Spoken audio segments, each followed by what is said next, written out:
What sort of atmosphere are you expecting up there tomorrow? What challenge is that? It'll be like the one we played in it when we had North Carolina here. It'll be the same kind of environment. They've got great fans, and they're going to be all over it. And they've got a team that's doing well, undefeated, and it should be a festive crowd, I would say. Now, what kind of challenge is it for Marcus, not only because they're going to be on him a little harder, I would think, but just to run a team in that kind of environment? It's going to be hard. It's going to be a tough challenge. You know, you don't want to get in the back and forth.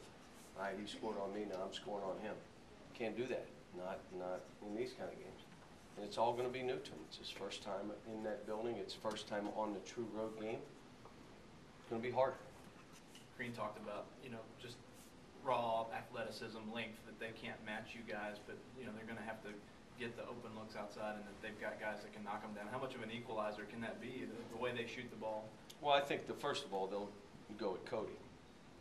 They're going to run any kind of power game they can to see exactly if we can guard them inside. The good news is for them, if we do anything leaving men, all their perimeter men shoot the ball well. So it's going to be a tough challenge on what we do. But they're good. I mean, they've got good guard play. They've got good post play. They got Watford as a 6'9" swing forward who's a 3-4, playing a 4 for them, which is what I like 4s to be, 3s. They come off the bench with some toughness. And they're good. They're a really good team. Seems like they have a lot of confidence going into this year, going into you guys coming in there. Is that warranted? Oh, yeah. Yeah, they're 8-0. They went on the road and won a game at NC State. NC State is playing much better.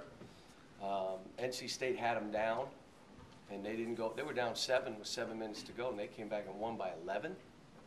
Think about the fight that they have in them. So they're well coached. Tommy does a great job. They'll have a great game plan. Anytime I've coached against Tommy, you got to be ready because he'll, you know, throw some junk defenses. You better be ready for a triangle and 2. You may throw a box and 1. They'll throw some zone. One year we went up there, they hadn't played any zone until we went in town. They played all zone. They may sag. They may not play our point guard. They may trap off our point guard. You got to be ready for all kind of things because he'll throw some stuff at you. He's a terrific coach. How much do you maybe appreciate that even though you're #1 team, you still got national folks picking IU, picking against you, and that your kids hear that? Well, again, we haven't been on the road yet. We're a young team, 3 freshmen, 2 sophomores. It's an easy pick. I mean, all right, they're going to lose on the road. They're a young team.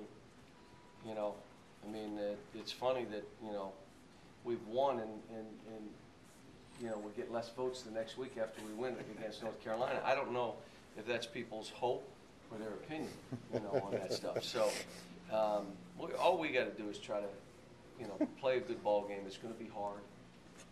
You know, we know it's hard. I'm trying to explain to them how you have to play to win on the road. But me saying it and them doing it are going to be 2 different things.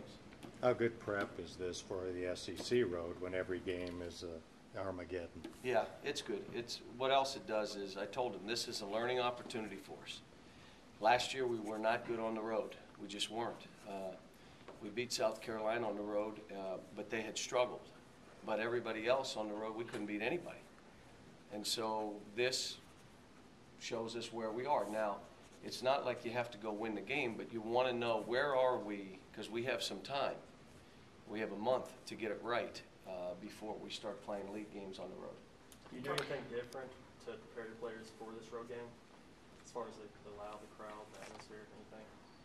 I heard the loud music in the weight room. That's them. When I walk in, they turn the music off. No, we approach every game as though it's the same. There's not one game on our schedule that's dealt with in any other fashion. We know it's a hard game. Our players know. I don't have to tell them. But we're approaching it. They'll know that this is just important as our next game. I don't even know who that is. But whoever that is, we'll deal with it the same way. Cal, because Teague is going home, do you have a special conversation because you know he's going to take more garbage than anybody? No, I'll talk a little bit when we get up there. We haven't discussed it yet. I just asked him. We got a lot of family coming. He said, yeah. He said, the guys give you their tickets? He said, yeah. It's a good thing. That's the conversation we've had. Do you think confidence is really going to be an issue on the road with this, you know, young team? Could be. You know, like, do you think that if something goes wrong, will it get in their minds and kind of mess them up because they're not in rep? That's why you do these games. You find out if that's the case. Okay. So I obviously won't know how they'll react. But you got to get on the road. You got to get on a team against a team that's going to be well coached and going to come at you different angles, try to confuse you, do different things, and let's see how we respond. Can you talk a little bit about sort of your comments, I guess, today to Dan Patrick, that I think you said to him that you asked Joe B. Hall what would be a good run here, a long run, and he said 10 years, and you might not be, you said you might not be able to make it that long. He did this. I said, how long is a long run, Coach? He went, 10 years, is what he said to me. And it's, you know, this is one of those ones where as long as I'm having a ball coaching, that means my kids will have fun. And if I'm not having a ball doing this, I just won't do it. And I'll pass it on to the next guy and say, you'll do great. It's a great thing. I'm telling you, you'll love it. You said you weren't sure you could go 10 years. Is this I'd like to live a life after I'm done coaching. I'd like to be alive and happy. And I said, what I don't want to be is just a bitter old coach. I just don't want to be that. And I just don't want to be that. I want to be a guy that had a good run, took care of a lot of kids, a staff that all got jobs. Everybody benefited by us coming together. And my wife and I look back and said, hey, we done good. We treated people right. And if that's the case, and if it's, I'd be surprised if I'd be here longer than 10 years. The great thing about all you is you'll hold me accountable. Okay, Coach, it's your 11th year. Now, you said you'd be done. Does this mean you leave? What are you telling the recruit? I can just hear it. But I'm just, you know, I'm having fun at what I'm doing. This is an unbelievable, it took me 20 years to get here, so I'm not like so quick to leave a place like this. Other guys have had these jobs for 15, 20 years. It took me 20 to get a job like this. So I'm not in a hurry to leave, but it's the same sense. When it's time, I think we'll all know. Have you ever talked to Joe about why he left at a relatively young age? Was that part of the conversation? No, we had dinner the other night. He's just, you know, here's a guy that when he took the job, his salary was $22,000 when he first took the job. And probably even his last year, after going to Final Fours and winning a national title, probably, but you know what? He still comes in this gym, watches us practice, and wants to help me coach my team, and wants us to be better, and loves the state, and he said, Coach, the reason I never left, I was from here. I was from here. And, you know, 8 or 9, 10 years in, I probably should have said, hey, man, it's time to go somewhere. But you know what? He just loves the state. He loves the university. And came in talking to me about some issues bigger than just my team the other day, and it was all based on this school and this state. I mean, he's a special guy. What are the challenges of longevity here that you've across that you think would make it a challenge? There's not many jobs that you wear the coat 24 hours a day, 7 days a week. It never leaves. This is one of them. So then it becomes, how long can you go at the pace that I go? You know, it's funny. I've gone at this pace. Well, where do you find the time? You're out on, you recruit, you read, but what? I've always done it this way. That's why I say at the pace, I'm not sure that I'd be very good at like 72 years old and still trying to do this, you know. Right now, I forget names. 12, come here. Or I'm calling guys, Anton. Guy looks, Anton. That was when I was at UMass. I'm sorry. He's, come here, kid. I mean, I can't even imagine, you know, trying to do this. But again, I'm having a ball. I'm at a place that does the best job I've ever seen, what I call the Kentucky effect, for players, for staff, for people around the program. You're seeing that assistant ADs, I mean, this has become ADU.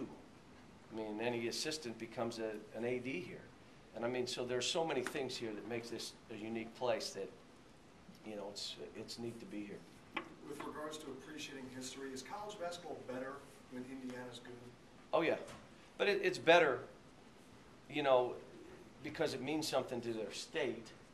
But you could say that about 10 or 15 programs. But I'm just saying, you know, I have the utmost respect for Tom Crean. The way he does his job, the way he treats players, how they get better. Not just Wade. I know what he did with him, but there are other players that have all gotten better. He cares about his kids. He's involved in the community. And, you know, there's landmines up there for him. You know, some people have left some landmines, and he's had to maneuver around all that stuff. And I'll tell you what, he's done He's done great work. John, what are the characteristics of a Crane coach team when it's playing well? They're going to take good shots. They're going to be tough as nails. You're not getting a second shot. They're going to block you out. They're going to dive on the floor. They're going to take charges. They're going to play with emotion. They'll knock down open shots. They're a grinded out team that'll play, but they're not going to hurry themselves and try to control game, you know. And he's got the team now playing that way. The tapes I've seen, I've been very, very impressed. I assume at least this week you probably ignore your @ messages on Twitter. My what? Your messages, direct messages from the Indiana fans have been pretty I don't read rowdy that this week on Twitter. Tom and I have text back and forth. He had one of the funniest texts to me I've ever seen in my life, and I wanted to tweet it so everybody could see it. It was as funny as I've ever seen. And, you know, and after he texted me, and it was really hysterical, I texted him back, I'm a little worried now. You're in a great frame of mind. I don't like this. And I said, I'm getting a little anxious. And, What did he What say? did he say? It was hysterical. I'll let him tell you. I'll let you tell him. He'll tell you. But again, I mean, this thing, you know, it's not personal with me, and I know it's not with him. He wants to win that game for his campus, his team, his state, and I want to do the same. But none of it's personal. I have no issues with any of their fans or their. I brag about their program more than anybody else's. But again, this is going to be a hot, contested game, and we know it. And you know, hopefully we're ready. We've had some good practices. I asked my staff last night, do you think I pushed our guys enough? And they're, yeah. Well, I said, if we haven't, we'll see. And it's going to be right on us. How many more years are left on the contract, John, with Indiana? I have no idea. I really don't. You brag about their program, so what about continuing to Yeah, play? Look here. Let me again state this. We want to play a great schedule, but because our roster turns over so much, more than any team in the country, maybe ever, we can't be locked into 6 games. You just can't do it. I know people may get mad. You can get mad. That doesn't affect me in any way. But you can't be locked in. And playing Kansas or UCLA versus this team or that team, does it really matter? It doesn't matter. And I can schedule in August, when I know what my roster is, and get 7 unbelievable programs to play us. I can do that. But if I'm locked into 7 and the roster turnover is not what we thought, and bang, bang, bang, all of a sudden we're stuck with 7, I got to protect the University of Kentucky basketball program, and I cannot set our players up for failure. So, look, I'm one of the originals that said, bring it, let's play. I-95, 91, 88, 66, I know it's old, we'll fill in some cracks. We'll play on 66. I don't care, let's play. What time? Midnight? I've done it. Noon, 11, 10, I've done it. You don't have to do it now, right? Yeah, but the whole point is, you cannot, in the situation we're in, lock into 7 games.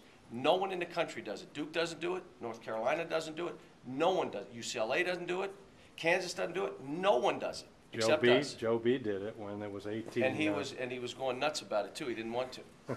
And he's no longer coaching here either. Yeah, but it's And I got to go to practice.